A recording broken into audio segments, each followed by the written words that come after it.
Dünya буйлап татар авылларын барлыйбыз. Хәзер без Татарстанның Балташ районында. Әлеге районда 90-га якын авыл исәпләнә. Билгеле, аларның һәммәсенең тарихы өйрәнелә. Хәзер без Карадуган авылында. Менә бу Бакый күле буенда, аның да үз тарихы. Балташ районы үзенең тарих язучысы шәхесләре белән данлыклыдыр ул. Безнең инде Түбән Кенә авыл тарихы турында китап бар.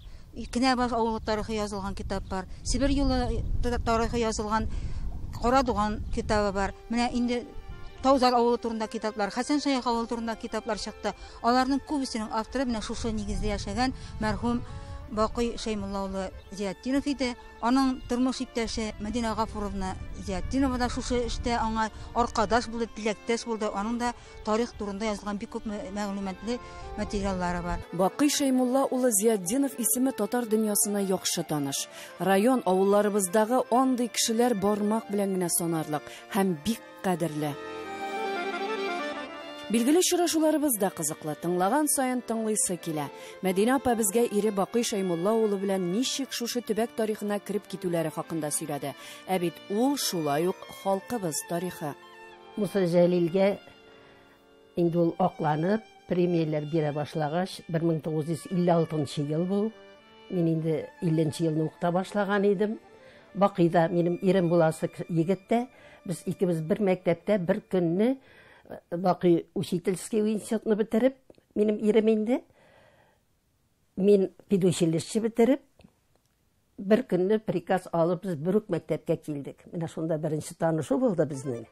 Аның зәп-зәңгәр күзләре әсир итә Мәдинәне. Алар икәү мәхәббәт дигән гаҗәеп тойгылы дөньяда яши башлыйлар. Күркәм гаилә коралар, хезмәтләре бергә булу тагын да якынайта.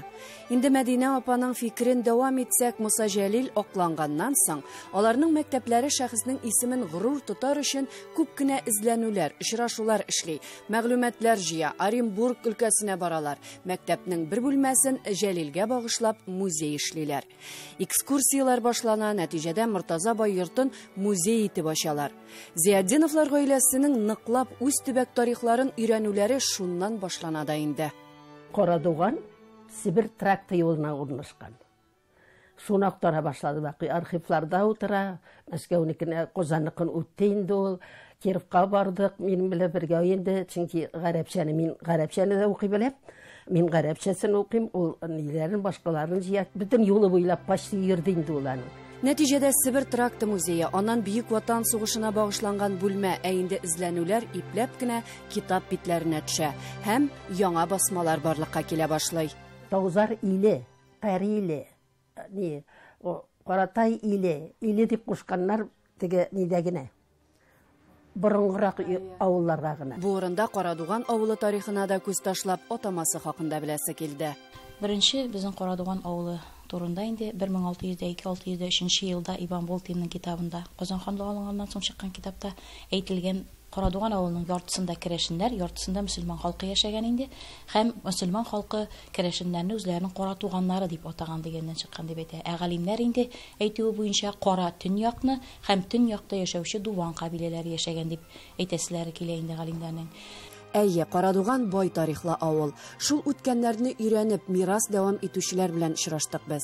Әлеге музейда шәҗәрәләр дә туплана. Балташ районында нәсел шәҗәрәләрен беренче булып төзүче ул да булса Бакый Шәймулла улы Зиятдинов.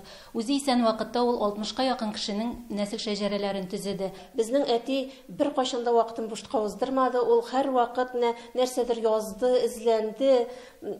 Менә аның шушы эзләнүләреннән дөньяга бик яхшы эчтәлекле әйбәт китаплар килеп чыкты. Менә аның 11 китабы дөньяга чыкты. Ул авыллар тарихлары буенча. Кыскасы, халкыбызның затлы улы Бакый Шәймулла улы Зиятдиновның эше дәвам ителә. Тарих була шул вакытта язылса. Шуның өчен мин һәрбер язган язмамның числосын куям.